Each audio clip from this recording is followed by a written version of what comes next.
Hi, എല്ലാവർക്കും നമസ്കാരം. എൻ്റെ പേര് വിനു. എൻ്റെ പുതിയ വീഡിയോയിലേക്ക് എല്ലാ കൂട്ടുകാരെയും സ്വാഗതം ചെയ്യുന്നു. എൻ്റെ കഴിഞ്ഞ വീഡിയോയിൽ വീട്ടിൽ കായ്ച്ച സ്ട്രോബെറി പേരേൻ്റെ വിശേഷങ്ങളുമായിട്ടാണ് വന്നത്.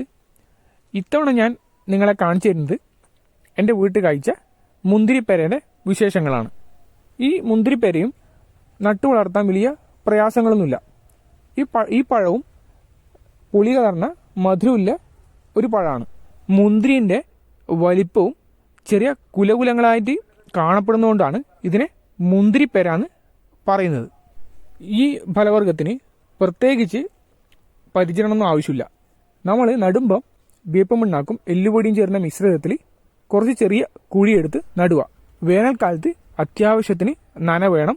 അതുപോലെ നടുമ്പോൾ നല്ല വെയിൽ കിട്ടുന്ന സ്ഥലത്ത് നടാനും ശ്രമിക്കുക. ഞാൻ ഈ ചെടി വീടിനടുത്തുള്ള ഒരു നഴ്സറിയിൽ നിന്ന് വാങ്ങിയതാണ്. നട്ടിട്ട് ഒരു 3-4 വർഷത്തിനുള്ളിൽ ഇതിന് കായ്ഫലം കിട്ടാൻ തുടങ്ങി. ഒരുപാട് വിറ്റാമിനുകളുടെ കലവറ കൂടിയാണ് ഈ പഴം. നല്ല പഴുത്ത മഞ്ഞ നിറത്തിലുള്ള ഇതിൻ്റെ പഴം താഴെ വീണ് കിടക്കുന്നത് കാണാൻ നല്ലൊരു രസമാണ്.